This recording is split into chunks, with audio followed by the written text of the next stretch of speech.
Buenas noches a todos, doctores. Bueno, el día de hoy vamos a continuar con todo el segundo módulo de pediatría. Los temas a exponer van a ser apendicitis aguda en pediatría y displasia del desarrollo de cadera. Ok. Voy a empezar con apendicitis aguda en la etapa pediátrica. Mi nombre es doctora Jimena Vilca Yahuita. Actualmente desempeño mis funciones como pediatra y como neonatóloga. Y pues damos la bienvenida nuevamente al curso de preparación de alto rendimiento académico SEA. Espero que sea de su provecho la charla y al final estamos resolviendo todas sus dudas, ¿ok? Voy a empezar. Bueno, hablando de lo que es la apendicitis aguda en niños, pues esta es una patología que sigue siendo la afección quirúrgica aguda más común en la edad pediátrica, ¿ok? Cuyo tratamiento de elección va a ser la apendicectomía, ¿ya? La apendicectomía puede ser ya por vía laparoscópica o también puede ser una cirugía abierta. La incidencia va a ser en la segunda década de la vida. ¿Eso qué quiere decir? De los 10 a los 20 años. Y según la bibliografía ya estudiada, la etapa más frecuente va de los 14 a los 18 años. La mortalidad es baja en 1% y la morbilidad es alta, ¿ok? El error de diagnóstico de la apendicitis aguda también se ha visto que es la segunda causa de problemas ciencia médica después de la meningitis. Entonces, es importante que nosotros sepamos hacer un diagnóstico oportuno y también un tratamiento oportuno para disminuir el riesgo, la mortalidad y las complicaciones de esta patología.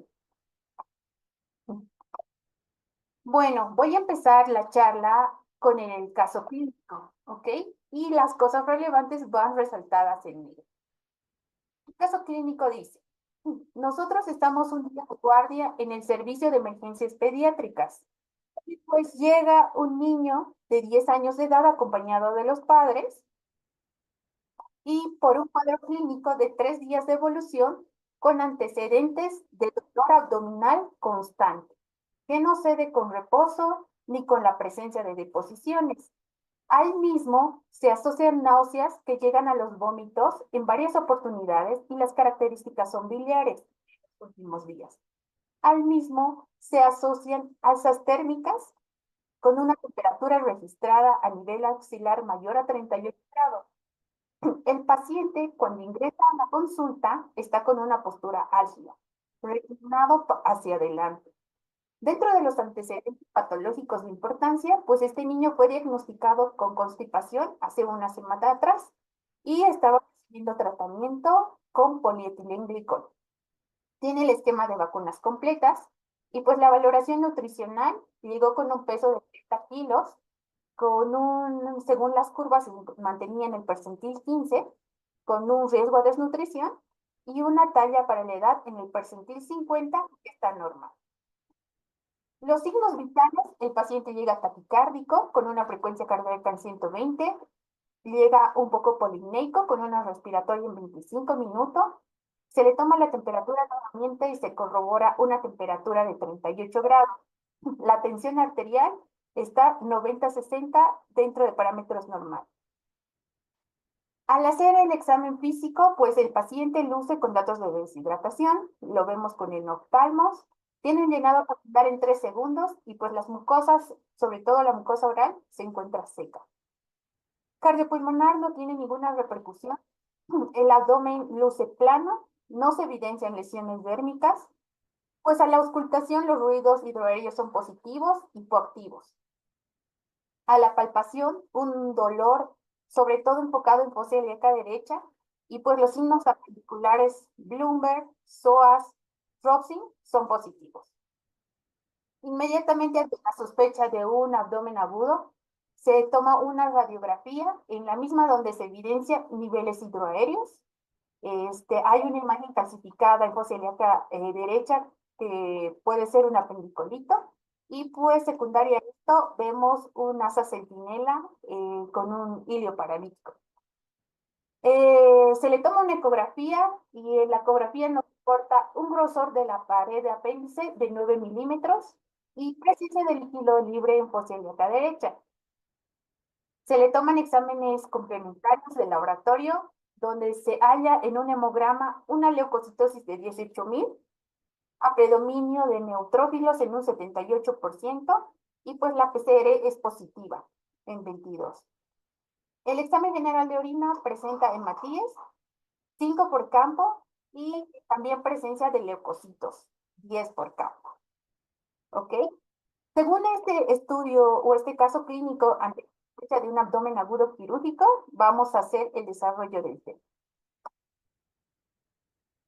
En cuanto a la epidemiología, la incidencia de apendicitis incrementa con la edad. Como dice en la bibliografía, en recién nacidos hasta los 4 años, se han reportado casos de 1 a 2 por cada 10.000 niños. Sin embargo, ya en la segunda década, en menores de 14 años, esto va a estar de 19 a 28 por 10.000 niños. Como sabemos, es más frecuente entre los 10 a los 18 años. Ahí les pongo una estrellita porque eso es pregunta de examen. Es menos frecuente en menores de 5 años, que representa una tasa de menor al 5%, y es casi nula o excepcional en menores de 3 años. Es predominante en el sexo masculino, en raza blanca o hispanos, y pues se ha visto que en comparación con la edad adulta, las complicaciones representan casi el 40%, con una tasa de perforación en todos los niños. El gol estándar para el diagnóstico de un abdomen agudo como es la apendicitis aguda, pues es el ultrasonido, que es la ecografía, ya que esta tiene una alta sensibilidad y especificidad, casi que rebasa el 80%. Bueno, ya entrando a lo que es la anatomía patológica de lo que es la apendicitis, pues esta entidad clínica de la apendicitis aguda inicia con la inflamación, como lo vemos aquí en el cuadro. Tenemos un proceso inflamatorio apendicular. Esto va a, si progresa la enfermedad, vamos a tener a perforar, va a haber una perforación apendicular. Seguido de esto va a haber colecciones o abscesos, va a haber una colección bacteriana y va a formar abscesos en cavidad peritoneal. Y finalmente puede llegar a tener o a desencadenar una peritonitis.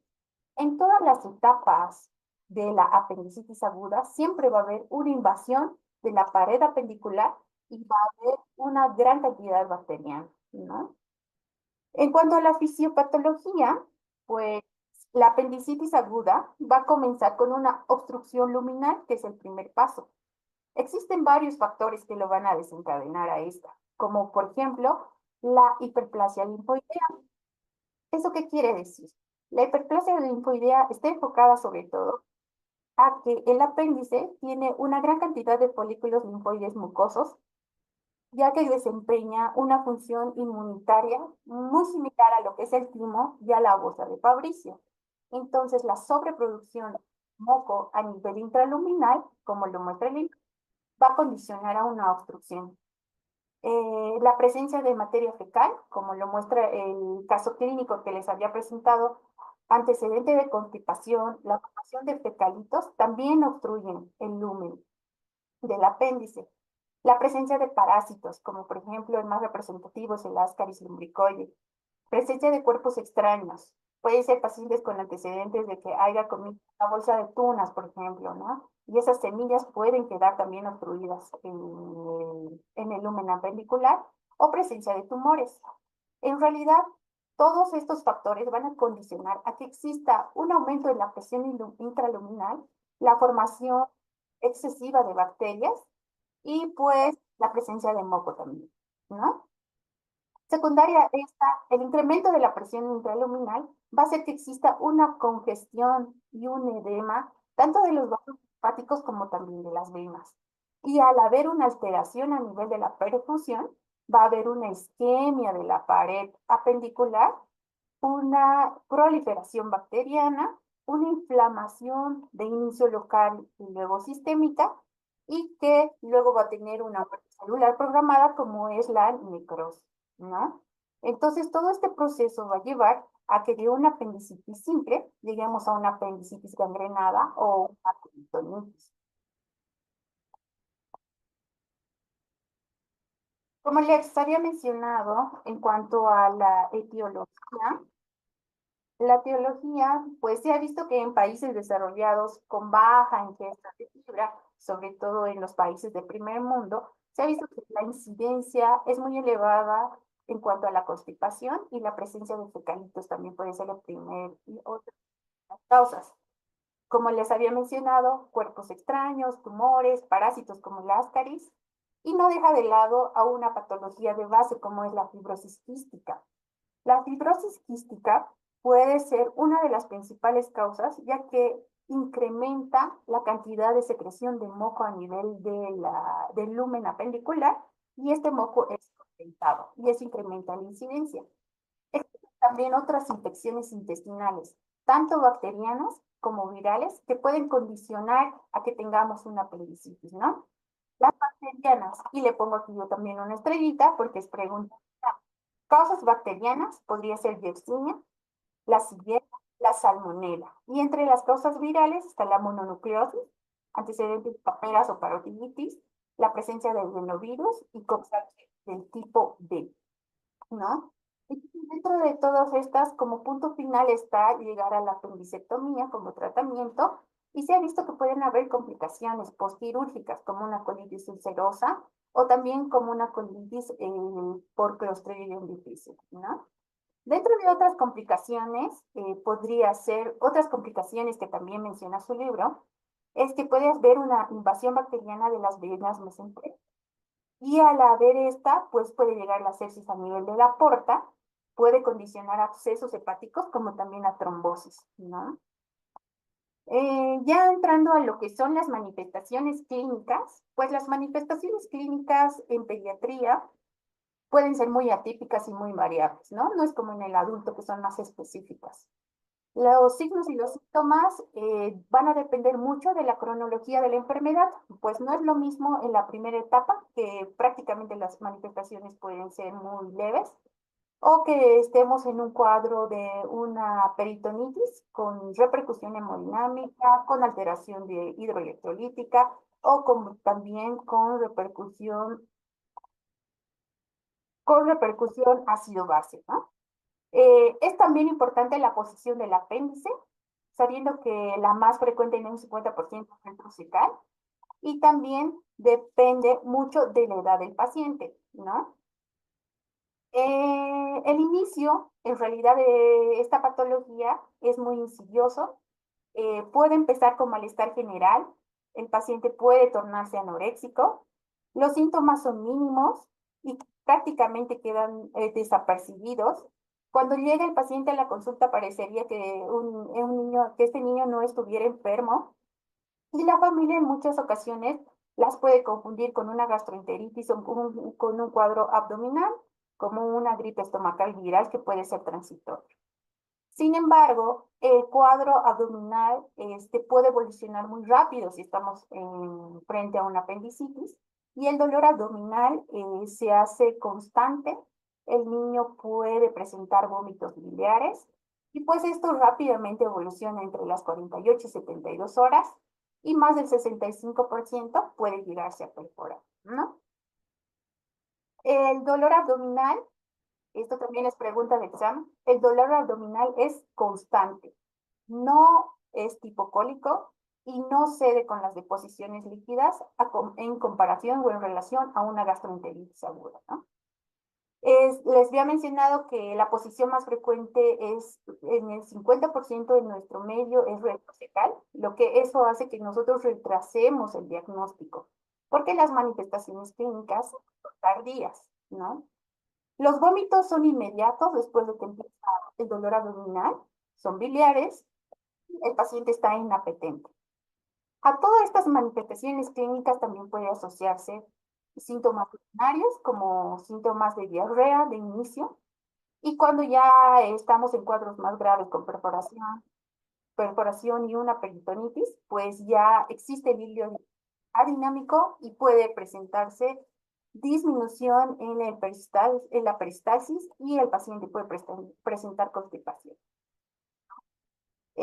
Los signos más graves son la sepsis, con cambios hemodinámicos, puede haber alteraciones ácido-base, acidosis metabólica, datos de deshidratación con desequilibrio hidroelectrolítico, puede el paciente haber disminuido el volumen urinario, puede presentar oliguria y puede tener cambios hemodinámicos como taquicardia, hipotensión, un aumento de la frecuencia respiratoria, signos inflamatorios con fiebre y otros. En cuanto a la exploración física, la exploración física tiene que estar enfocado sobre todo en realizar una buena anamnesis y en tener una buena exploración física, ¿no? El paciente es examinado o analizado desde el momento que ingresa al consultorio y el comportamiento que tiene este es de un paciente enfermo. Normalmente los niños con estos cuadros apendiculares no llegan en las primeras horas porque la evolución van a llegar a consulta a partir de las 12 horas, cuando ya la clínica se hace más aparatosa, ¿ok? Sobre todo los pacientes tienen posiciones ligera copera, puede tener una inclinación hacia adelante o una inclinación hacia la derecha como posturas antiálgicas, ¿ok? En cuanto a la inspección, el abdomen de inicio puede ser plano, sin ninguna coloración, ni otro signo que llame la atención. Y cuando ya está algo más complicado, pues cuando ya tenemos un hilio o hay obstrucciones de por medio, pues el abdomen está distendido. El primer síntoma es la hipersensibilidad abdominal, que quiere decir que nosotros aplicamos pose ilíaca derecha, pues el paciente grita de dolor. A la auscultación los ruidos de inicio pueden estar hiperactivos y luego pueden estar hipoactivos. Como les había mencionado, cuando la posición del apéndice es retrocefalopélvica, pues el dolor es mínimo. Y se ha visto que el tratamiento analgésico adecuado, pues en ningún momento va a modificar la precisión del diagnóstico, ¿ok?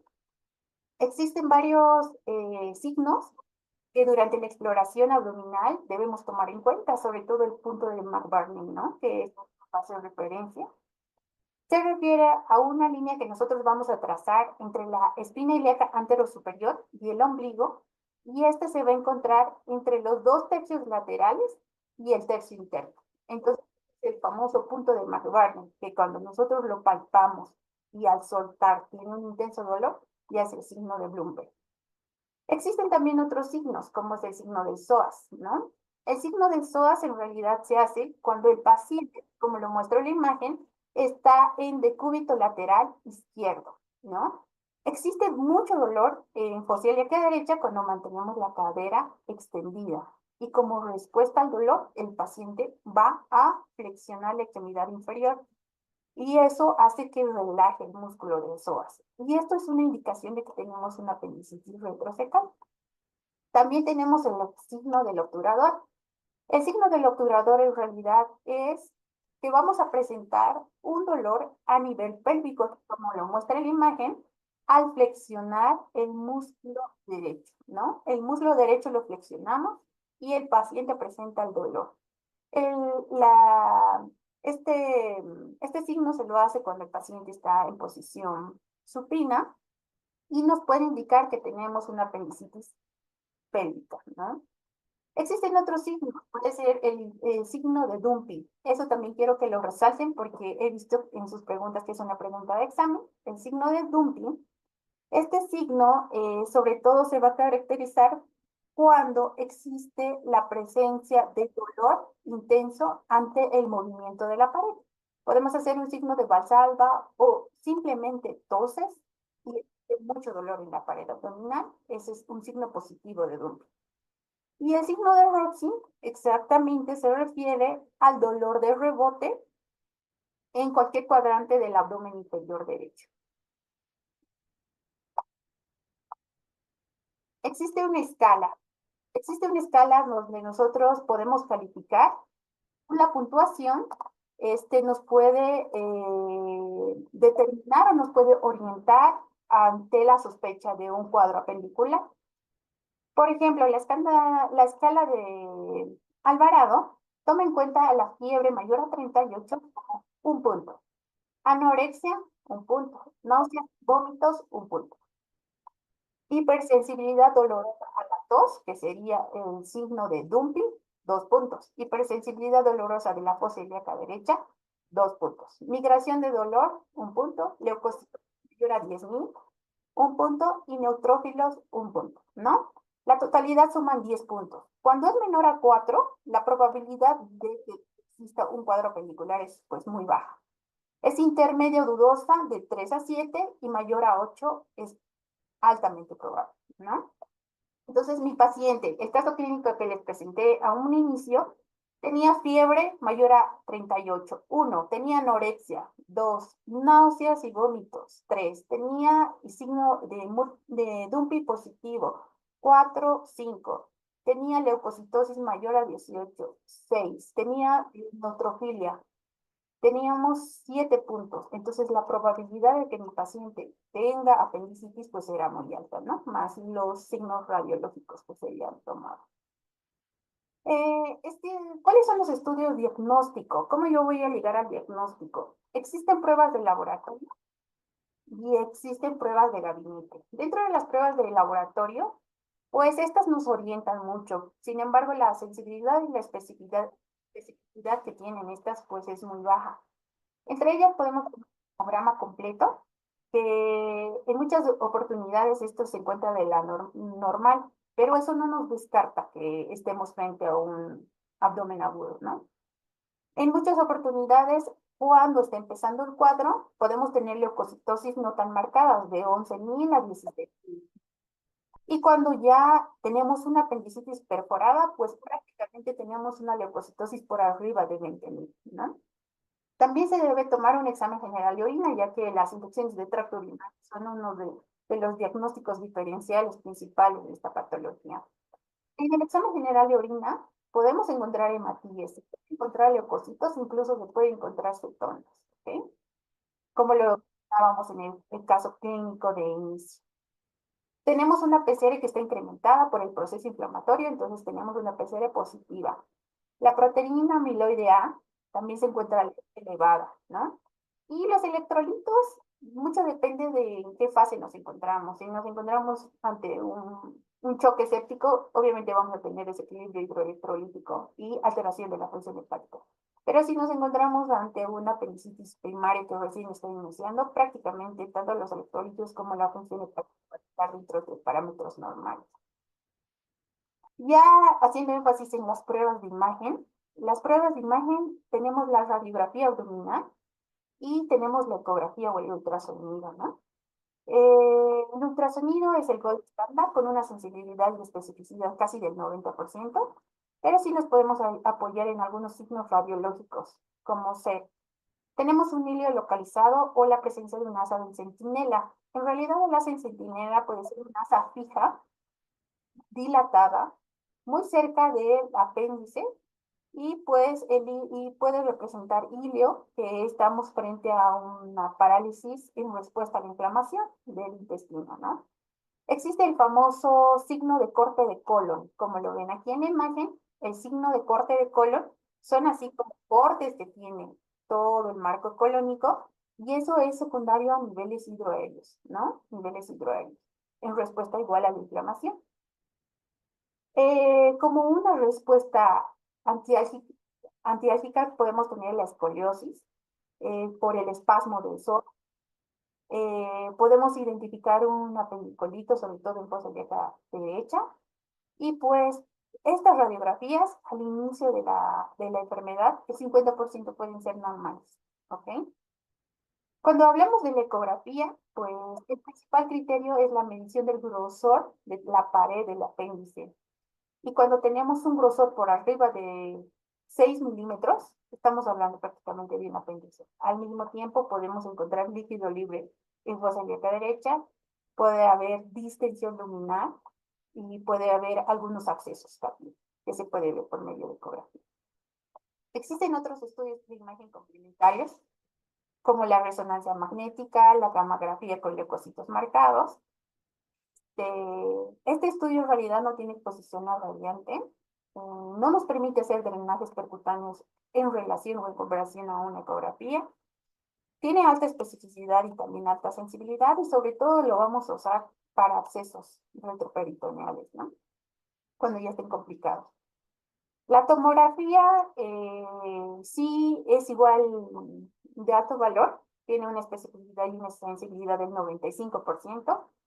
Esta me permite ver cuando tenemos paredes engrosadas del apéndice mayor a 7 milímetros, cuando tenemos abscesos perisecales, presencia de pendicolitos también, pero los efectos negativos de hacer la tomografía puede ser en la exposición a radioactivos, ¿no? Sobre todo en pacientes que están hemodinámicamente estables, entonces un radioactivo puede empeorar la situación. Ya hablando en cuanto a los diagnósticos diferenciales, se dice que el riesgo de diagnóstico o tenemos diagnósticos muy claros, sobre todo cuando tenemos niños menores de 3 años o en adolescentes también. Podemos errar mucho en el diagnóstico, ¿no? Sin embargo, nos tenemos que fijar tanto en la clínica, en los exámenes complementarios y cómo va a ir evolucionando el cuadro. Diagnósticos diferenciales, como ya les había mencionado, con una gastritis infecciosa, porque los papás de inicio piensan que es un cuadro abdominal viral. Sin embargo, la gastritis tiene un dolor abdominal que no siempre es constante y que logra disminuir con las deposiciones, a comparación de la abdomen agudo quirúrgico, que aún haciendo deposiciones, el dolor abdominal sigue constante. Las adenitis mesentéricas secundarias a cuadros infecciosos virales, sobre todo cuando un paciente tiene antecedente de un cuadro respiratorio alto o una gastroenteritis por rotavirus, normalmente tenemos como una respuesta inflamatoria presencia de linfadenopatía a nivel mesentérico. La invaginación o la intussuscepción, enfermedades crónicas como una enfermedad inflamatoria intestinal. La diabetes mellitus también es un buen diagnóstico. Hay niños que en la etapa adolescente acuden por dolores abdominales muy agudos y resulta que tienen hiperglicemia mayor a 500 y resulta que son niños diabéticos. Diagnóstico diferencial, cuadros respiratorios, sobre todo cuando tenemos neumonías lobares inferiores, también puede ser un diagnóstico diferencial. La colecistitis, la pancreatitis, la infección urinaria, que es un principal diagnóstico diferencial.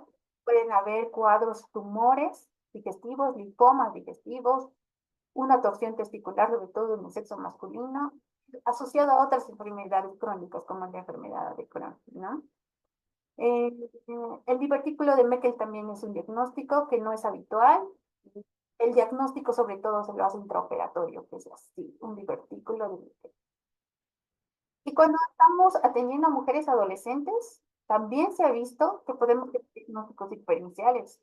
30 al 40% de las apendicectomías pueden ser negativas, ¿no? Y en el intraoperatorio lo que podemos encontrar son quistes de ovario, puede haber tumores, torsiones de ovario, puede haber una enfermedad pélvica, incluso embarazos ectópicos. En cuanto al tratamiento antibiótico, en la literatura se ha visto que ahora se ha puesto mucho en boga el tratamiento conservador en casos de una apendicitis primaria. Podemos hacer un tratamiento conservador y el inicio de cobertura antibiótica. Si la sospecha prácticamente es alta, también se podría dar inmediatamente en las primeras 24 horas tratamiento antibiótico por vía endovenosa. El enfoque principal está en cubrir tanto gérmenes anaerobios como aerobios, ¿no? Gram negativos. Dentro de los anaerobios están los bacteroides, Clostridium y Streptococcus. Y dentro de los aerobios gram negativos, que son los más frecuentes, está E. coli, la pseudomonas, Helicobacter y Klebsiella, que son muy invasivos y que pueden causar sepsis.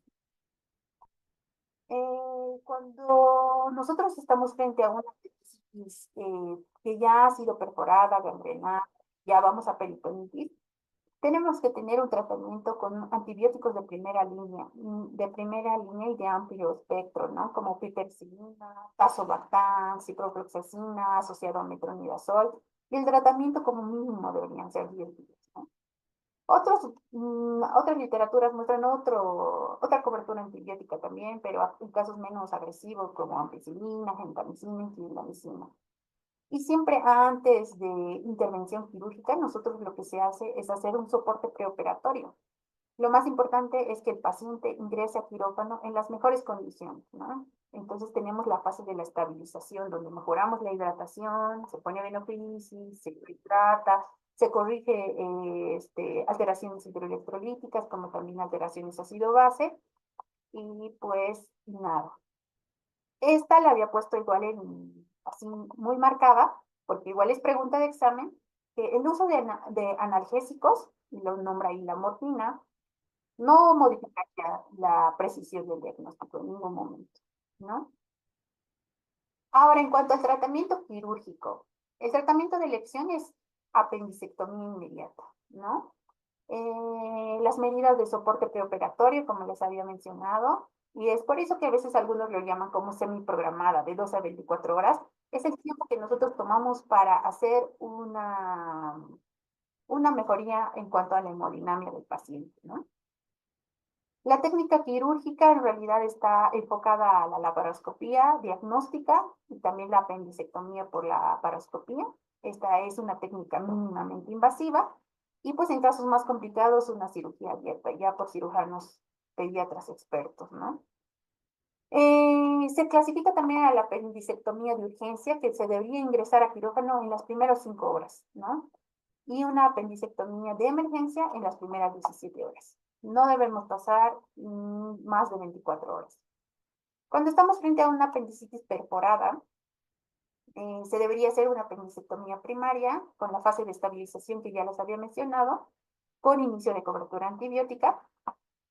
Y en caso de que se decida hacer un tratamiento conservador, pues se debería dar por lo menos antibiótico como mínimo 2 semanas.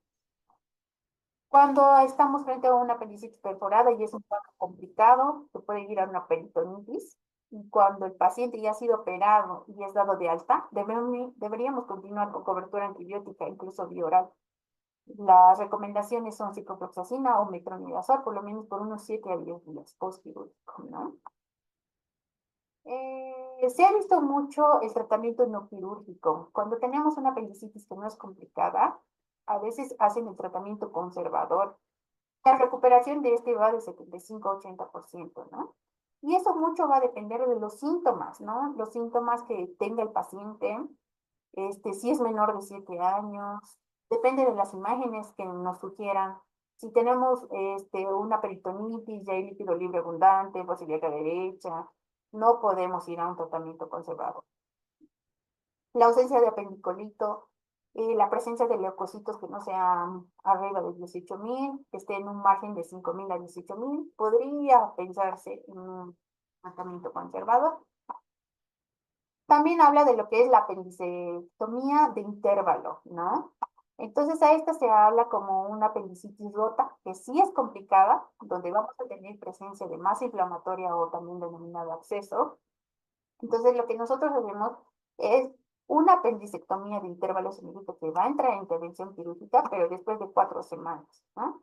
De haber tomado tratamiento oral y no ha sido sometido a intervención quirúrgica. Sobre todo esto se planea en pacientes con obesidad porque puede llegar a complicarse muchísimo por la grasa que tiene a nivel abdominal y eso tiende a tener una alta tasa de infecciones en heridas postoperatorias. En pacientes con mucho compromiso hemodinámico como son los cardiópatas, con cardiopatías congénitas, a veces lo pensamos muy bien, o en algunas enfermedades respiratorias crónicas dependientes de ventilador. Entonces, por el estado que tiene el paciente de base, entonces esperan a tener esta apendicectomía de intervalo, ¿no? El riesgo de hacer este procedimiento o esta técnica es que las apendicitis pueden ser recurrentes, ¿no? O sea, pueden ir 1, 2, 3 veces, podemos entrar muchas veces a intervención quirúrgica. Y finalmente habla de los apendicolitos. Los apendicolitos incidentales, ¿no? Aquí, como muestra la imagen, tenemos un apendicolito, que es una pequeña calcificación que se va a encontrar en el lumen del apéndice. Esto va a estar detectado tanto por radiografía, ecografía o por tomografía, por algún estudio de gabinete, y se aprecia como una calcificación en el apéndice, ¿no? Normalmente el paciente viene con dolores recidivantes en fosa ilíaca, pero no desencadena la apendicitis como tal el proceso inflamatorio. Y el riesgo de desarrollar apendicitis prácticamente es menor a 5% y sobre todo se da en pacientes que están con constipaciones crónicas, ¿ya? ¿Ok? Dentro de las complicaciones, ¿qué complicaciones nosotros esperamos en el postoperatorio inmediato, inmediato tardío? Tal vez las infecciones de heridas, las infecciones locales son las más frecuentes, ¿no? Por eso se deben hacer seguimiento, curación. En cuanto de forma inmediata, todos los pacientes someten a intervenciones quirúrgicas. Los abscesos intraabdominales, tal vez un paciente no mejora el cuadro y sí, con alzas térmicas, con dolor abdominal, se le hace un rastreo abdominal y resulta que tiene colecciones, ¿no? Retroperitoneales. Pueden haber fístulas cuando la intervención quirúrgica ha sido muy complicada. Puede haber un hilo postoperatorio, que es lo más frecuente, una peritonitis difusa. Puede haber obstrucción del intestino delgado, que sería una causa frecuente, sepsis o choque séptico ya cuando prácticamente hemos dejado de lado y el paciente llega muy mal. Y finalmente puede haber una insuficiencia multiorgánica y pues el paciente puede llegar a morir, ¿no? Se sabe que la tasa de mortalidad de las complicaciones puede llegar de 10 a 45%. Las apendicitis no perforadas tienen a complicarse de 7 a 10%, y cuando son perforadas, pues la tasa incrementa entre el 15 y el 30%, ¿no? Las infecciones de heridas son frecuentes del 3 al 10%, y esta es pregunta de examen, más del 80% pueden perforarse, tienden a perforarse en los menores de 5 años, ¿no? Y la mortalidad después del tratamiento ya pues es muy bajita, ¿no? Casi representa el 0,5%. Bueno, hasta aquí hemos terminado lo que es apendicitis aguda. No sé si tienes alguna pregunta. Voy a pasar a las preguntas. Me pueden escribir por el chat.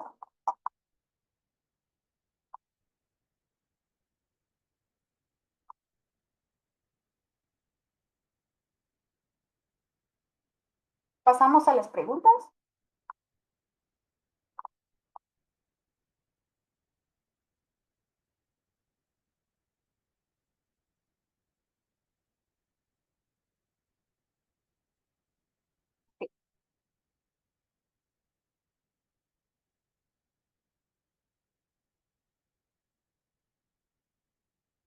Vamos a empezar con las preguntas. La primera pregunta es, ¿en qué edad es más frecuente la apendicitis aguda en niños?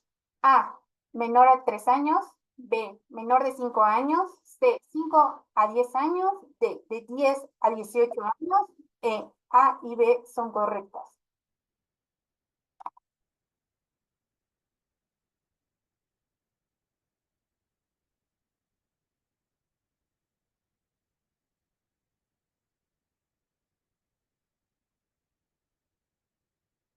¿Ok? Bueno, como les había mencionado, la primera diapositiva, primero era, es muy frecuente en la segunda década de la vida, entonces significa de los 10 a los 20 años, ¿no? Y según su bibliografía, es más frecuente de 10 a 18 años. En menores de 5 años es menor al 5% y casi nulo en menor de 3 años, ¿ok? Entonces la respuesta es de 10 a 18 años, está bien, correcta. Vamos con la pregunta número 2. Señale el inciso incorrecto respecto a la apendicitis aguda. A. Afecta más al sexo masculino. B. Su morbilidad es baja, pero su mortalidad es alta. C. 40% de los niños presentan una apendicitis perforada. En menores de 3 años, la tasa de perforación se acerca al 90%. Todas son correctas. Como les puse, ¿cuál es el inciso incorrecto?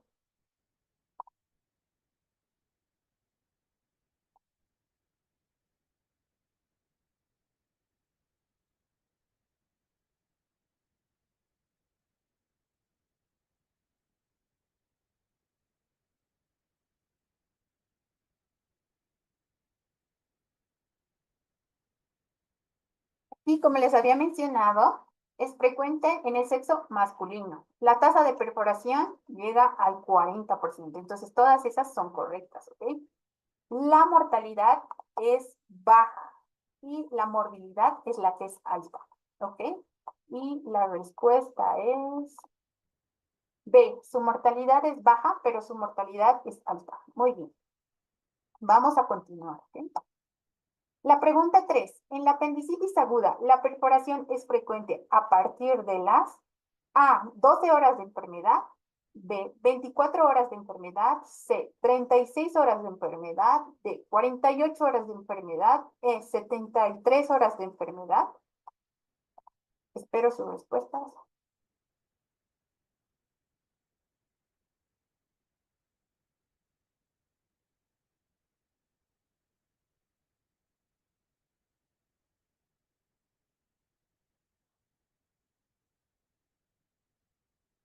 Bueno, como les había mencionado, es que esto se hace más crítico entre las 48 y las 72 horas, ¿no? Más del 65% ya se dice que está perforado. Y la respuesta es D, 48 horas de enfermedad. Vamos con la pregunta 4. Es, en diferencia de una apendicitis, ¿cuál es la diferencia entre una apendicitis y una gastroenteritis?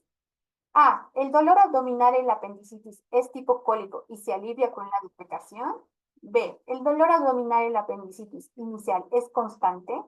C. Los vómitos en la apendicitis pueden adquirir un aspecto bilioso y ser persistentes. D.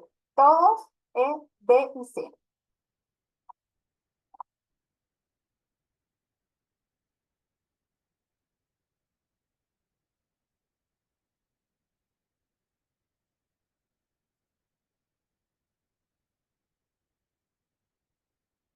Aquí les muestro, como dice en la bibliografía y como también está en el Tratado de Pediatría, el dolor abdominal en la apendicitis inicial es constante, como también lo indiqué en el caso clínico. No es de tipo cólico, ni se alivia con la defecación. Y los vómitos son de aspecto bilioso. Entonces, la respuesta es B y C. El dolor abdominal en la apendicitis inicial es constante y es aspecto bilioso y persistente, porque el dolor tipo cólico y alivio con la defecación es de gastroenteritis, ¿ok? Vamos con la pregunta número 5. Son características clínicas de la apendicitis, excepto A. Los niños en una fase precoz del proceso patológico pueden tener un buen estado general. B. El dolor abdominal es siempre el síntoma principal de la apendicitis aguda y comienza poco después de horas del inicio de la enfermedad. C. Cuando el apéndice tiene una posición presecal, la enfermedad suele tener una progresión más rápida y es probable que la presentación clínica se retrase. D. La anorexia es un hallazgo habitual y constante en la apendicitis aguda, pero los pacientes afectados en ocasiones tienen hambre.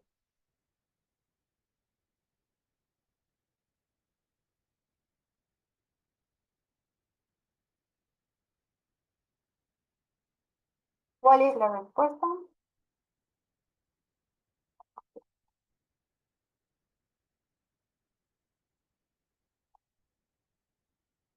Ok. Como les había explicado, el 50% le es retrocecal, ¿no?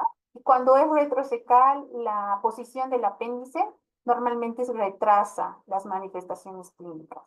Entonces, la respuesta es C. Muy bien. La número 6, respecto a la analgesia del dolor abdominal. A, no se da analgesia porque modifica la precisión diagnóstica. B, el uso de analgesia no modifica la presión diagnóstica. C, el uso de analgesia interfiere en la adopción de decisiones quirúrgicas. D, A y B, E, A y C.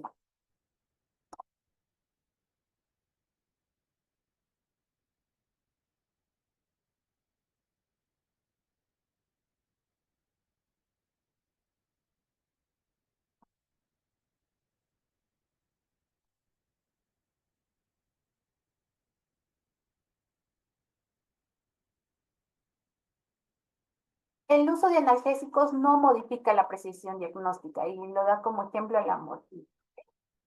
Entonces su respuesta es la B. Muy bien. Pregunta 7. Señale cuál es el signo de Dumping. A, dolor en fosa ilíaca derecha al golpear el talón derecho. B, dolor de rebote en fosa ilíaca izquierda. C, dolor abdominal a la aducción y rotación interna del muslo. B, dolor abdominal producido por la tos. E, dolor en fosa ilíaca a la flexión de la cadera. Espero su respuesta.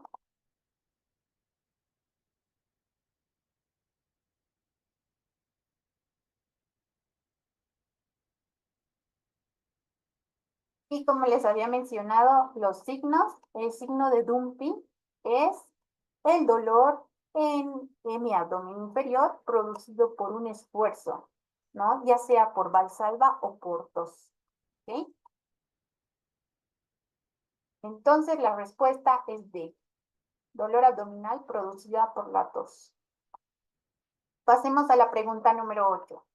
¿Es cierto de la escala de apendicitis pediátrica? ¿Ok? La apendicitis pediátrica es la escala de Alvarado. A, irradiación del dolor. B, signo de llenado de mucil desde el inicio del cuadro. C, hipersensibilidad dolorosa de mi abdomen inferior. D, febrícula. E, migración del dolor.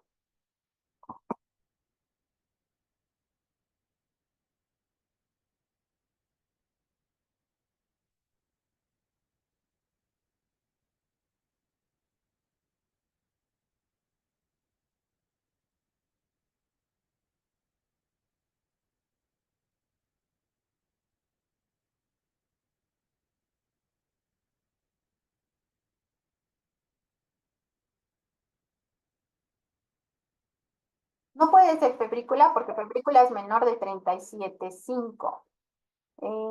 Hipersensibilidad. Hipersensibilidad de dolor de abdomen inferior. No hay. Es hipersensibilidad a la tos y es hipersensibilidad específicamente de fosa ilíaca de leche. Y la respuesta sería migración de dolor. Y la respuesta es migración del dolor.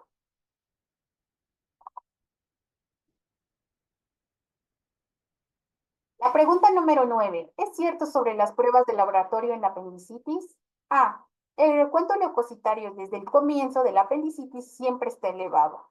B. Un recuento leucocitario normal descarta por completo una apendicitis. C. El análisis de orina muestra leucocitos o hematíes, pero está libre de bacterias. D. La amilasa es útil para confirmar el diagnóstico de apendicitis. C. La proteína C reactiva tiene buena sensibilidad y especificidad para apendicitis.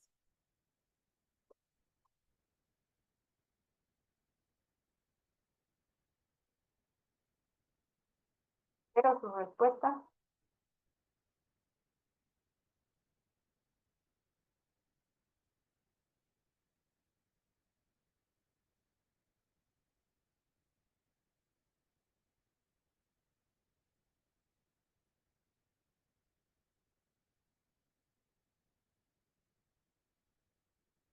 Ok.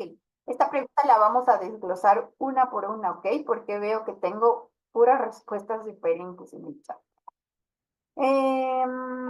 ¿El recuento leucocitario desde el comienzo de la apendicitis siempre está elevado? No, nunca está elevado desde el inicio. Puede ser que esté iniciando con cuadro abdominal y el paciente tenga leucocitos dentro de parámetros normales, ¿ok? Un recuento leucocitario normal descarta por completo una apendicitis. No, porque puede seguir el paciente con dolor abdominal y llega al tercer día y se le elevan los leucocitos. Entonces, un recuento leucocitario normal con un paciente que tenga dolor abdominal no me descarta apendicitis, ¿ok? La amilasa es útil para confirmar el diagnóstico de apendicitis, sí, es útil. La proteína reactiva tiene buena sensibilidad y especificidad, sí. Hemos dicho que es compensatoria de inflamación.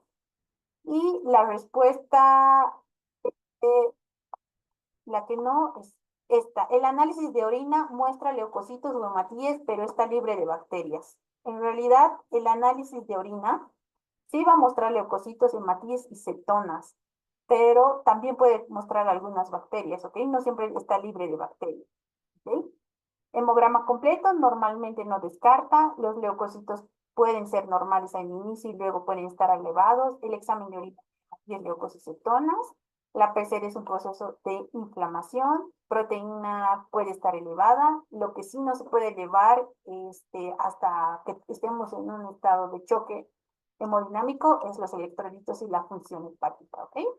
La respuesta es C, el análisis de orina muestra leucocitos no matíes, pero está libre de bacterias.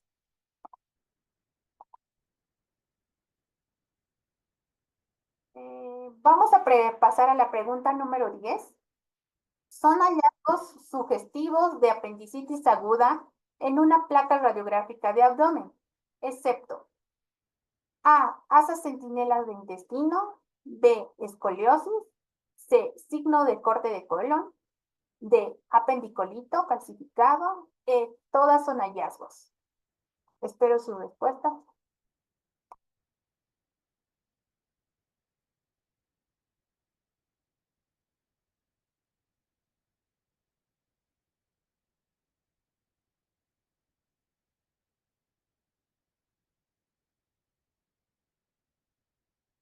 Como les había mencionado en la radiografía, vamos a tener un hilio, que es el asa centinela, que va a estar cerca de la fosa ilíaca derecha.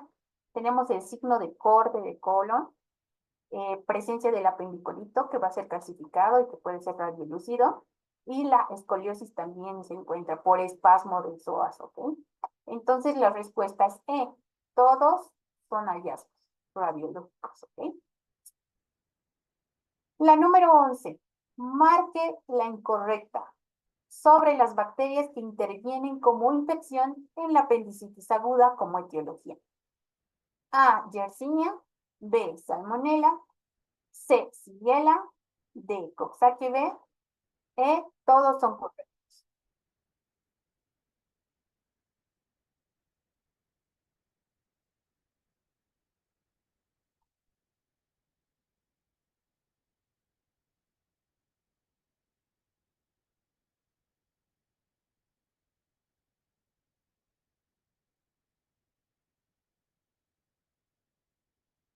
La respuesta es Coxsackie. Como les había mencionado previamente, se dividen en causas bacterianas y causas virales.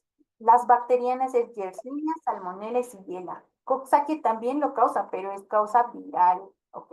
Lean bien la pregunta. Sobre causas bacterianas. La respuesta es D. La pregunta número 12.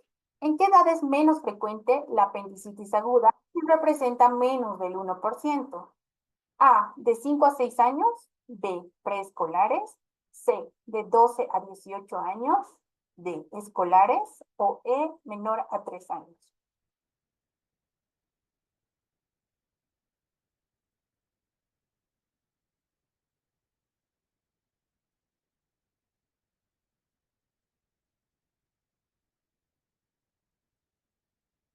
Bueno, la respuesta es menor a 3 años, como igual les había comentado en las diapositivas previas, ¿ok? La edad más frecuente es de 12 a 18 años y eso implica parte de escolares, preescolares es arriba de los 5 a los 10 años, que es el 5%, y menos de 3 años es casi nulo, ¿no? La pregunta número 13. Sobre el uso de analgésicos en la apendicitis en niños, uno de los siguientes es correcto. A. El uso de analgésicos modifica la enfermedad. B. El uso de morfina no modifica la precisión diagnóstica. C. No es importante el uso de analgésicos. D. El analgésico solo puede ser indicado por el cirujano. E. Todas son ciertas.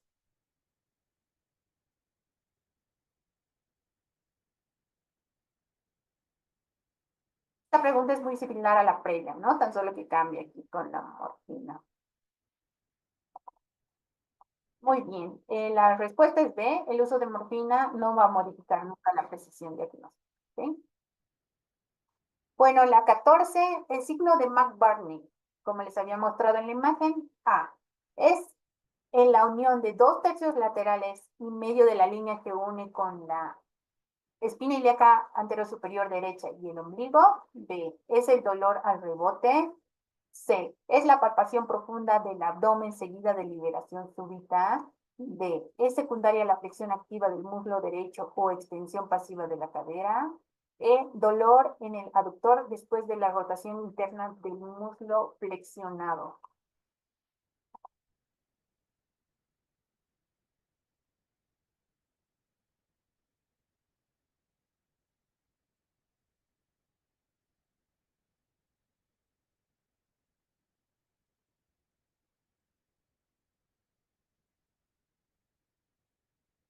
Eh, Aquí muchos se han confundido y me han puesto C, es la palpación profunda del abdomen seguida de la liberación. En realidad, McBurney es el punto, ¿ya? La pregunta les vino como signo, pero es el punto.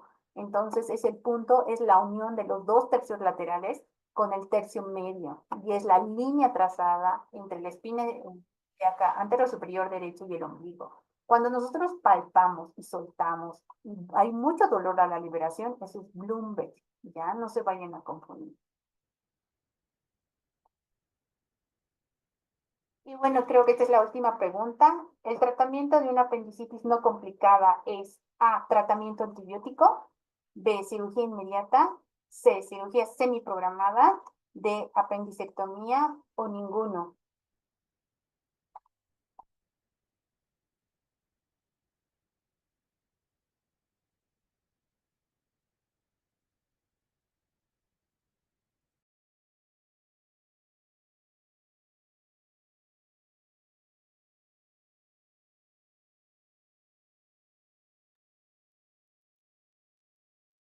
Tratamiento, el tratamiento de una apendicitis no complicada es el tratamiento antibiótico, ¿no? Cuando la apendicitis está perforada, se hace cirugía o apendicectomía. Cuando no es complicada, es tratamiento antibiótico y de observación.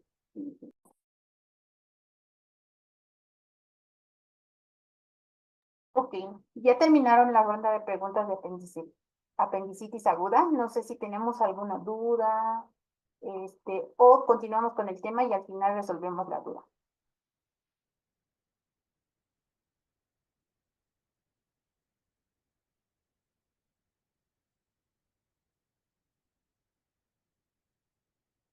Super, vamos a continuar, ¿ok?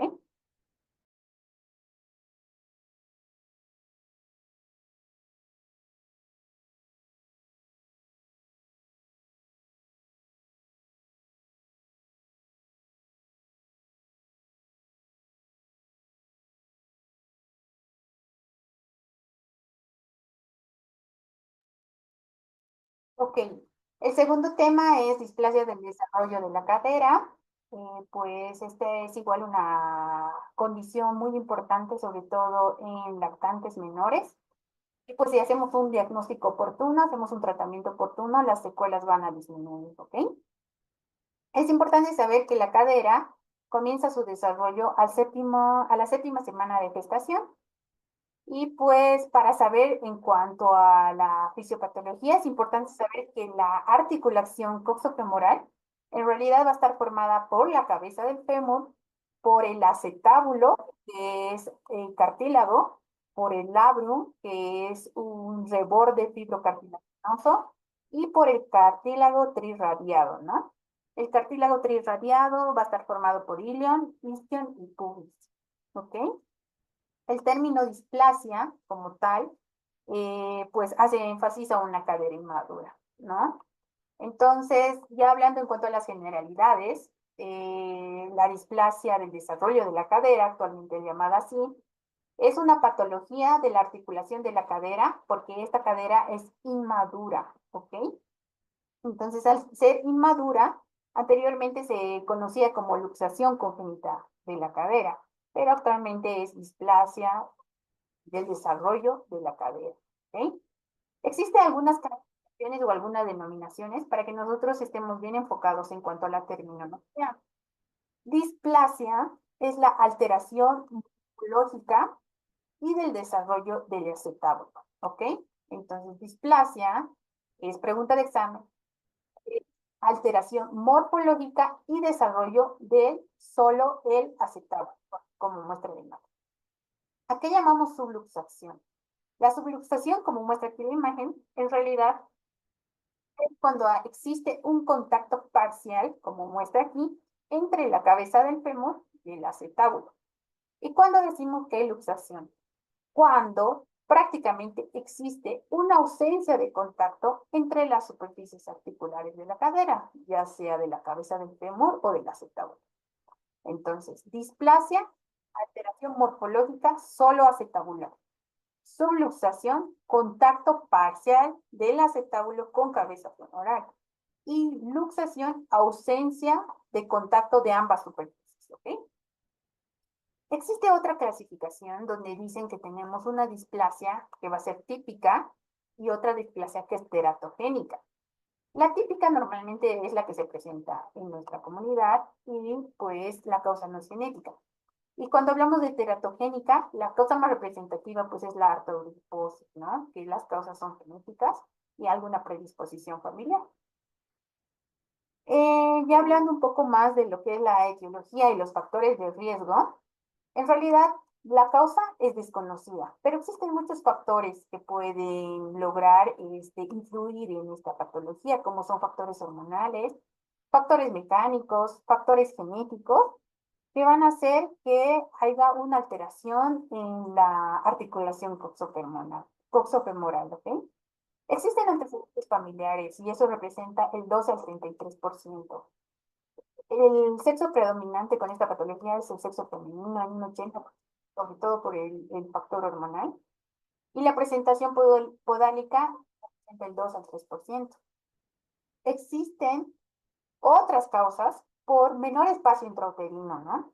Y esta puede ser el oligohidramios, puede ser que los pacientes nazcan macrosómicos con un peso mayor a 4 kilos, también predispone y la primiparidad, ¿no? Que la mujer tenga una cavidad muy pequeña y sea pues el primer producto, ¿no? En cuanto a la epidemiología, se dice que la frecuencia va a ir de 1 a 1.5 por cada 1000 nacidos vivos. Todo depende de la zona geográfica donde nos vamos a encontrar. Por ejemplo, en su literatura refiere que en China y en África el porcentaje de incidencia de esta patología prácticamente es el 0%. ¿Por qué? Por los hábitos de vida que tienen ellos, porque cargan a los niños en un chal, ¿no? Al cargar a los niños en un chal, hacen que sus caderas prácticamente estén flexionadas y en abducción. Y eso hace que cuando nosotros les tomamos las placas radiográficas, pues los ángulos estén dentro de parámetros normales. En cuanto a la anatomía patológica, se dice que existen cambios histológicos de la alteración de la articulación coxofemoral, sobre todo con una hipertrofia tanto del tejido graso como también del ligamento redondo de la articulación, ¿no? Y puede haber como casos complicados deformidades de la cápsula articular. En cuanto a las manifestaciones clínicas, las vamos a dividir, que las manifestaciones casi en la mayoría son asintomáticas, ¿no? No es algo específico que venga el paciente a la consulta de emergencia y te diga que le duele algo, ¿no? Es algo asintomático. Y pues dentro de los 5 tamices que se hace a todos los recién nacidos y durante el periodo de lactante menor, está tomar una radiografía de caderas o una ecografía de caderas como tamiz, ¿no? En los neonatos normalmente es asintomática y nosotros podemos orientarnos al diagnóstico mediante, al realizar ciertas maniobras, ¿ok? En realidad tenemos dos maniobras. La primera maniobra es el test provocado de Barlow y la siguiente es la maniobra de Ortolani. ¿En qué consiste el test de Barlow? Esta es una exploración que va a permitir ver o observar la inestabilidad de la cadera que no está luxada al aducir la cadera, ¿ok? ¿Cuándo decimos que es positiva? Cuando nosotros vamos a sentir que estamos deslizando la cabeza del fémur del acetábulo, ¿no? Deslizamos en aducción, eso es Barlow, aducción. En cambio, la maniobra de Ortolani es opuesta a la de Barlow, cuando la función es reducir la cadera que ya la hemos luxado y presenciamos un sonido en clac, ¿ok? Y la cadera vuelve a reducirse, ¿ok? Entonces, cuando tenemos neonatos recién nacidos hasta el primer mes de vida o antes de los 2 meses, es altamente sensible y específica estas dos maniobras, ¿ok? Ya cuando hablamos de lactantes, que vamos en la etapa de 2 a 3 meses, prácticamente estas maniobras, tanto de Ortolan y Barlow, ya no son confiables, ¿ok? Entonces, dentro de sus preguntas está, ¿cuál? Tenemos un lactante, creo que menciona de 6 meses. Una de las maniobras que se debe realizar es aducción de cadera, aquí como se muestra la imagen, ¿ok? Lactantes de 2 a 3 meses, Ortolan y Barlow no confiables. Entonces, nosotros debemos ir a otros signos para la valoración. Dentro de esas está la aducción de cadera, como también menciona al signo de Galeazzi, ¿ok? El signo de Galeazzi lo que nos muestra es el acortamiento del muslo, asimetrías de pliegues glúteos también podría ser. Y nos habla de lo que es la maniobra de Klisyk, ¿no? La maniobra de Klisyk es igual una de las maniobras, así como lo muestra en la imagen, donde vamos a determinar una cadera normal o una cadera luxada. Lo que nosotros vamos a hacer es poner el dedo índice.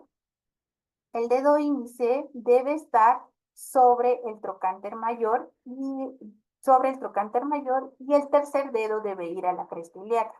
Si poniendo esos dos dedos en el trocánter mayor y en la cresta ilíaca nos da una línea paralela al ombligo, significa que la cadera es normal. Cuando tenemos una cadera luxada es cuando vuelvo a poner el dedo índice a la cresta ilíaca y el tercero al trocánter mayor y la línea me da por debajo del ombligo, estamos diciendo que esta cadera puede estar luxada. ¿Ok? Cuando son los niños más grandes, ya los niños caminan, entonces otro de los signos puede ser que el niño venga cojeando, que tenga una marcha dismétrica y nos habla mucho del signo de Trendelenburgo, ¿no? El signo de Trendelenburgo sobre todo es una presencia de hiperlordosis y una desviación al lado contralateral de la cadera afectada, ¿ok? En cuanto a los diagnósticos, nosotros podemos llegar al diagnóstico mediante la ecografía, ¿no? Y también mediante la radiografía. Se dice que la ecografía se puede hacer en etapa precoz, sobre todo en las primeras 4 semanas de vida. Tiene alta especificidad y sensibilidad, ¿no? Porque este método va a modificar mucho cuando ya aparezcan los núcleos de osificación en la cabeza femoral y eso aparece entre los 4 y los 6 meses. Entonces, en esta etapa se debería hacer radiografía, ecografía de 0 a 4 semanas y radiografía de 4 a 6 meses, ¿ok? En ecografía, ¿qué es lo que nos va a estudiar? Va a estudiar la relación estática del fémur con el acetábulo. Va a estudiar también la parte dinámica de la estabilidad de toda la articulación en sí y va a monitorizar todo el desarrollo del acetábulo, ¿no? Entonces estudia la relación estática, estudia la dinámica de la estabilidad articular y monitoriza el acetábulo. Entonces lo que se hace es una técnica en graph, que significa la aplicación del transductor sobre el trocánter mayor y nosotros vamos a permitir la visualización tanto del ilion, del acetábulo óseo, del labrum, como de la epífisis, que son todos los componentes del trirradiado, ¿verdad? También nos permite ver el ángulo alfa, como también el ángulo beta, ¿no? El ángulo alfa va a ser una línea que se va a marcar entre el ilion y el techo óseo del acetábulo. Y lo más importante de esto es cuando nos reportan los ángulos. Con un ángulo mayor a 60 nos dicen que es normal el ángulo alfa. Y si este sale menor a 60, pues nosotros debemos pensar en una displasia acetábulo. Cuando valoramos el ángulo beta, también es la valoración del labrum y la línea. Tenemos otros parámetros. Cuando es menor de 55, pues nosotros decimos que está normal, ¿ok? Y cuando es más de 55, pues que existe una subluxación de cabeza femoral. Entonces, lo más importante es valorar estos dos ángulos en ecografía, el ángulo alfa y el ángulo beta. Cuando hablamos de la radiografía, como les había comentado, que la radiografía se recomienda una vez que haya finalizado la fisis proximal del fémur, ¿no? Y esta ya está clasificada y nos permite su valoración. Esta se recomienda de los 4 a los 6 meses, ¿no? La radiografía de cadera en realidad es más efectiva, es menos costosa y es menos dependiente, menos operador dependiente que el ultrasonido. En realidad la radiografía la podemos interpretar por las diferentes líneas que nos va a mostrar, como les muestro acá. La primera línea va a ser la línea de Hingenreich, que es una línea horizontal que está trazada por la parte superior, como lo ven aquí, está trazada por la parte superior del cartílago triirradiado. La línea de Perkins, que es la línea paralela o perpendicular, perdón, a la línea de Hingenreich, esta es una línea vertical, que están a ambos lados, y esta va a trazar el borde lateral del acetábulo osificado. Ven, el acetábulo es el borde lateral del acetábulo, ¿ok? Y es perpendicular a la línea de Hingenreich. Y las líneas de Shenton, que se muestra aquí en la figura siguiente, en realidad es una línea curva que discurre en la parte medial de la cabeza del fémur y el borde inferior de la rama púbica. ¿Ok? Entonces, esta línea de Shenton también nos permite hacer valoraciones. ¿Ok? Entonces, ¿qué es el índice tabular? Como lo muestro aquí en la imagen, es una línea que vamos a trazar en la línea de Hingenreich y en el borde acetabular, y el ángulo que nos va a emitir esto nos va a decir si estamos frente a niños con riesgo de displasia o no. Dice que el índice acetabular, que es el ángulo medido acá, en recién nacidos puede llegar hasta 40 grados. ¿Ok? Pero si llegamos a los 4 meses, ya debería estar menor a 30 grados. Si está mayor a 30 grados, pues el diagnóstico es una displasia del desarrollo de cadera. Debemos apoyarnos en la valoración por traumatología y hacer el tratamiento. ¿Ok? Cuando tenemos niños más grandes, nos permite hacer la valoración del ángulo centro-borde, ¿no? Y pues cuando los niños son de 6 a 13 años, lo normal es que estén a 19. Y mayor a 14 años, que lo normal sea mayor a 25 grados, ¿ok? ¿Cuál es el tratamiento? En realidad, ¿cuál es el objetivo del tratamiento? Es mantener la reducción concéntrica de la cabeza y que esta cabeza del fémur esté dentro del acetábulo, ¿ok? El tratamiento igual lo vamos a dividir en menores de 6 meses, de 6 meses a 2 años y en mayores de 2 años. En menores de 6 meses lo que se recomienda es el arnés de Pavlik, que es lo que se muestra en la imagen. La función principal es que nosotros vamos a lograr mantener una flexión anterior de 90 a 100 grados con las correas anteriores, ¿ok?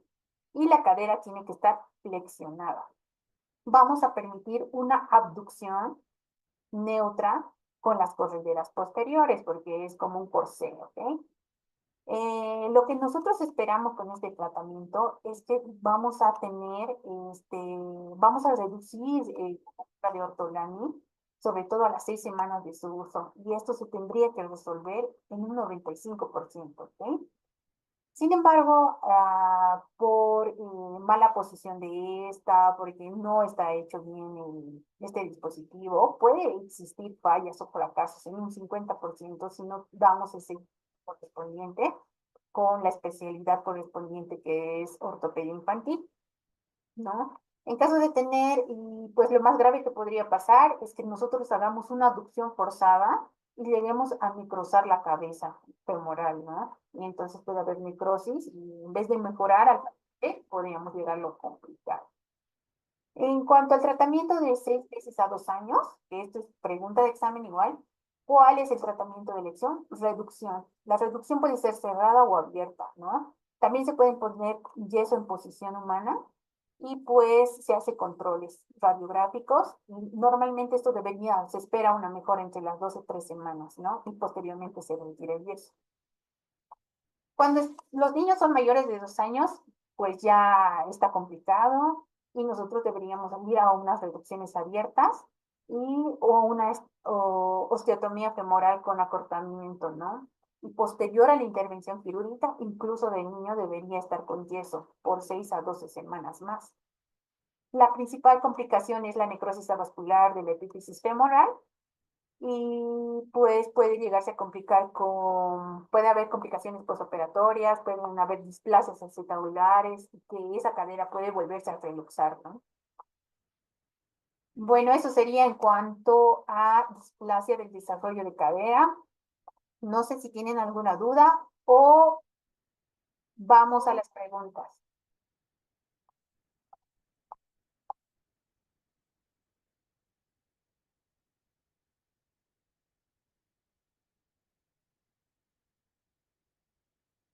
Ok, vamos a empezar con la ronda de preguntas. La pregunta número 1. El concepto de displasia se refiere a alteraciones morfológicas y del desarrollo acetabular. B. Contacto parcial entre la cabeza del fémur y el acetábulo. C. Ausencia de contacto entre la cabeza del fémur y el acetábulo. D. Todos e ninguno. Espero su respuesta.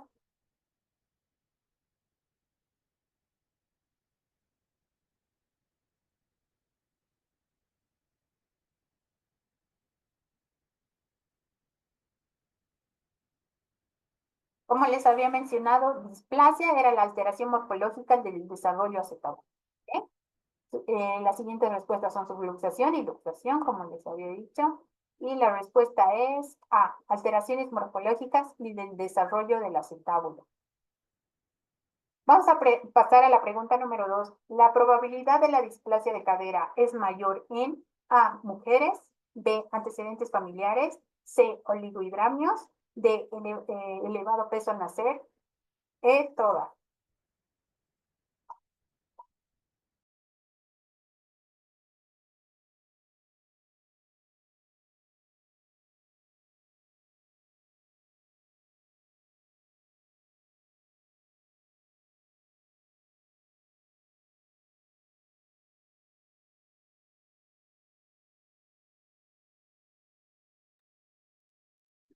Como les había mencionado, antecedentes familiares es relevante.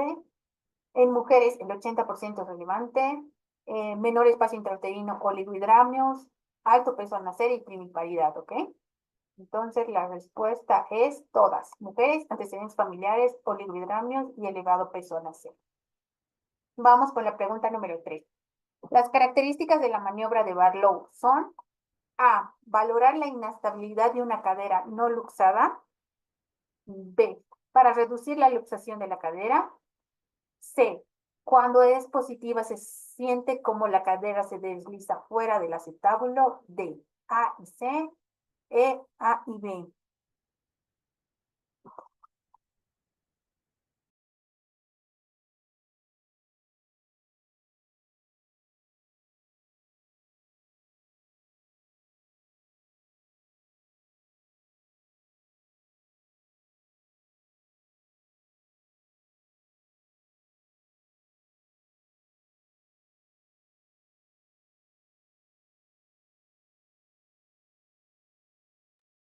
Como les había explicado, el test de Barlow, en realidad, este test es para una exploración de inestabilidad potencial de cadera no luxada y esto es en aducción, ¿ok?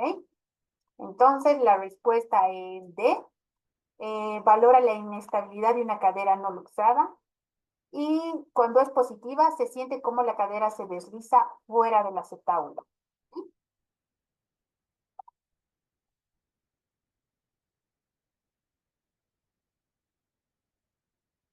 La pregunta número 4. ¿A qué edad se realiza la ecografía para diagnóstico de displasia de cadera?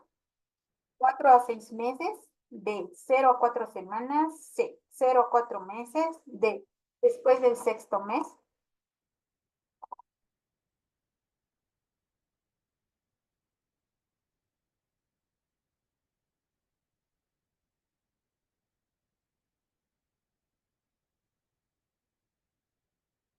Ok, la respuesta es 0 a 4 semanas. He visto que muchos han respondido 4 a 6 meses. 4 a 6 meses es la radiografía de caderas, ¿ok?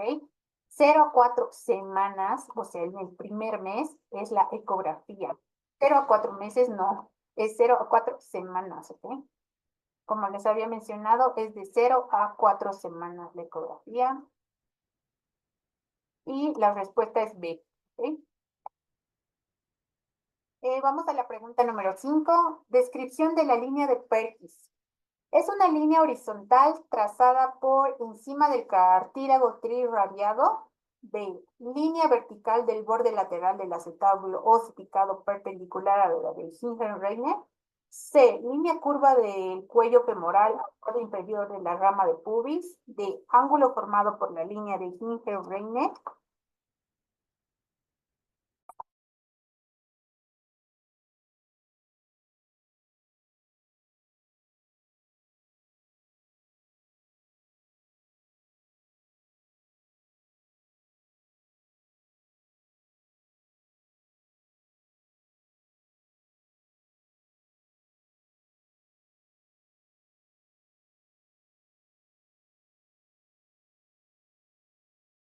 Ahí, como les muestro, es la línea de Perkins, es perpendicular a la de Hingenreiner y es en el borde lateral acetabular. ¿Ok? La respuesta es B. La sexta pregunta es, uno de los siguientes es el mejor tratamiento para displasia de cadera en menores de 6 meses.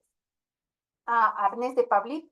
B, pañales triples. C, solo observación. D, mantener envuelto al niño. E, ninguno.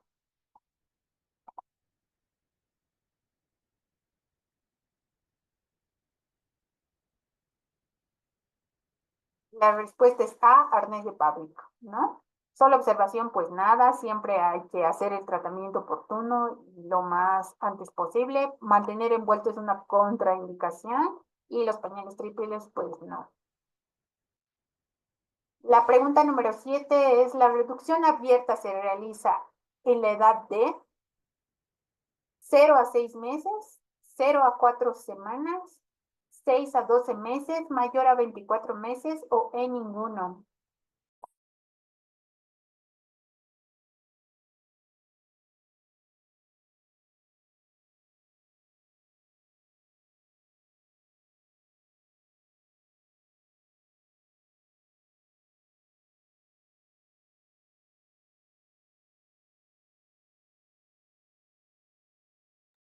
Como les había explicado, mayor de 2 años, que son los 24 meses, es reducción abierta, osteotomía femoral con acortamiento, ¿ok? Entonces la respuesta es D, mayor de 24 meses. Bueno, ya hemos acabado la ronda de preguntas. No sé si les quedó claro los temas, si tienen alguna pregunta, si necesitamos reforzar en algo. Sobre todo, pongan énfasis en las maniobras, por favor, ¿ok? Las maniobras en cuanto a apendicitis aguda, los signos apendiculares son diagnósticos diferenciales. Apréndanse la escala de Alvarado, porque puede entrar algún cuadro clínico donde les hagan calcular el puntaje. Apréndanse qué cápites tienen, fiebre mayor a 38, el dolor abdominal, la hipersensibilidad, los signos, eso es importante, las manifestaciones clínicas. Es importante que vean la epidemiología y hagan los diagnósticos diferenciales, por favor. ¿Ok? No sé si tienen alguna pregunta o damos por concluida.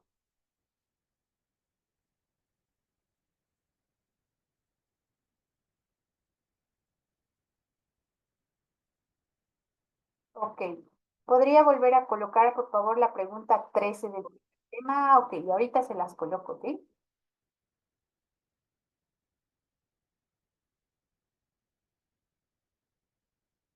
Denme un segundito.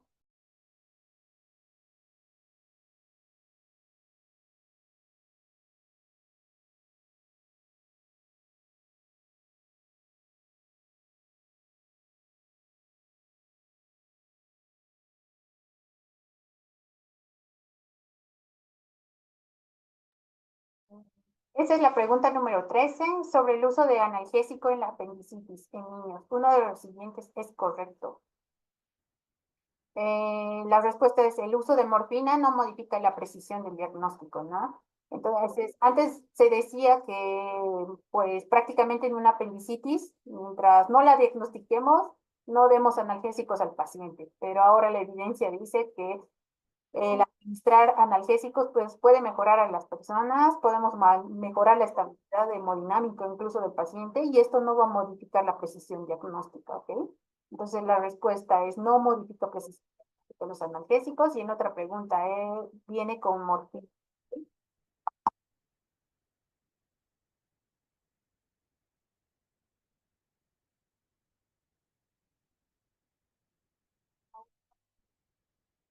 Doctora, ¿cuál es la causa más frecuente de apendicitis en pediatría? En realidad, la causa más frecuente de apendicitis, pues en realidad no se sabe. La causa podría ser cuadros de constipación, la presencia de apendicolitos, pues pueden ser causas bacterianas, como ya lo habíamos mencionado, antecedentes de salmonela, de Shigella, puede haber parvovirus, antecedentes de parotiditis, igual puede condicionar. ¿Ok? Y según las preguntas que había leído, en uno de sus bancos de preguntas, dice cuál es la causa principal y la nombra la hiperplasia linfoidea. El hecho de que tengamos incremento de mucoso a nivel apendicular puede ser también una de las causas, ¿no?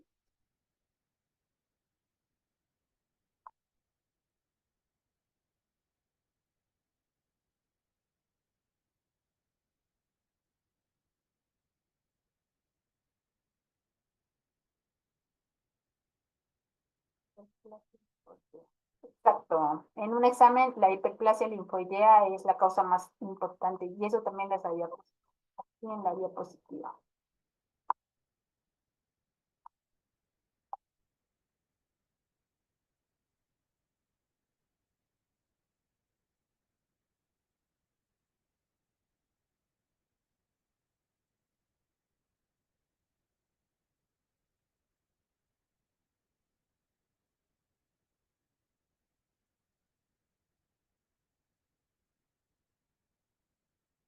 Doctora, ¿cuál es el gol estándar para diagnóstico de apendicitis en pediatría? Gol estándar en realidad es la ecografía, ¿no? Como les había dicho, la ecografía es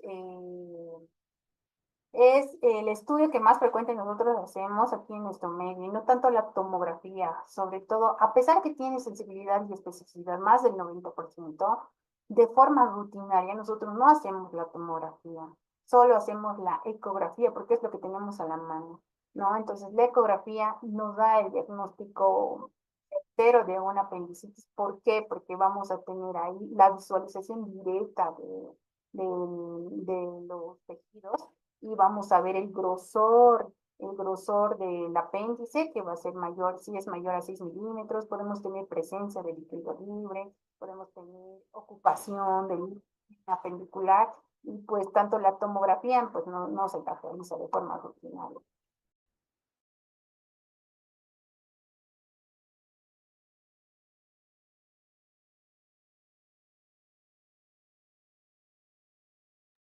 Bueno, creo que no tenemos más preguntas, entonces damos por concluida esta clase. Pues sería todo. Cualquier duda la pueden escribir igual al chat. Vayan, sería bueno que resuelvan mucho antes las preguntas que se les está mandando al grupo para que podamos resolver igual. Ya por audio pueden dictarme las preguntas y podemos sacarles las dudas, ¿ok?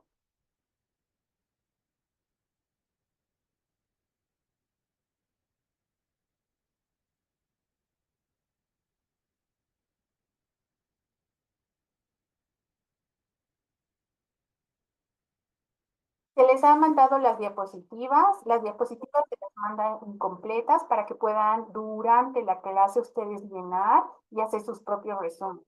¿Ok? Y en la plataforma les Les mandan los flashcards, como también el banco de preguntas, y en horas de la tarde igual se les ha mandado el banco de preguntas de toda la presentación, ¿ok?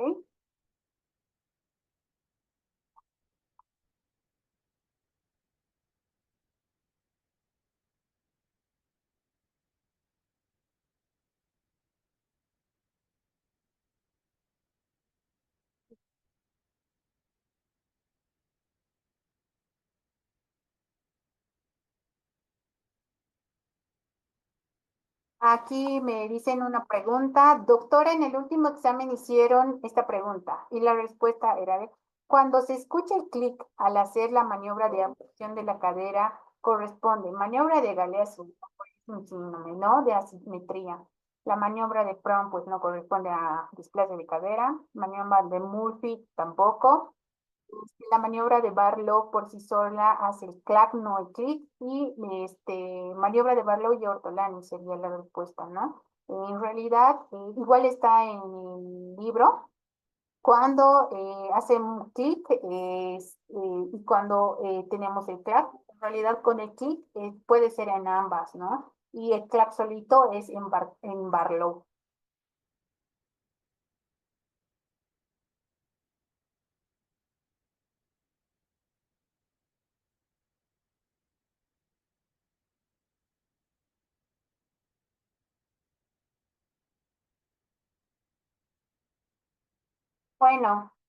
Bueno, ya con eso vamos por finalizado la clase.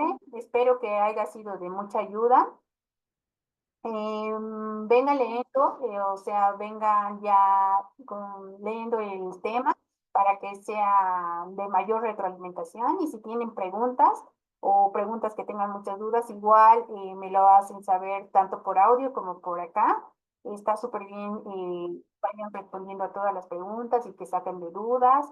La verdad, en algunos exámenes sí vienen algunas preguntas que están erradas, pero lamentablemente pues algunas se repiten, ¿no? Entonces, es importante que cuando ustedes aprendan las preguntas, sepan el porqué de cada respuesta. Esta respuesta no por esto, esta sí por esto, esta no por esto, y pues eso mucho les va a ayudar. También los diagnósticos diferenciales y tomen en cuenta los cuadros, ¿no? Les repito mucho, tomen en cuenta los cuadros porque prácticamente el examen viene de los cuadros, ¿no? No solo del área de pediatría, sino en todas las áreas, ¿ok? Bueno, doy por concluida la clase, espero que haya sido satisfactorio por todos y pues nos vemos en la siguiente clase, ¿ok? Tengan buenas noches a todos, buen descanso y no dejen de estudiar.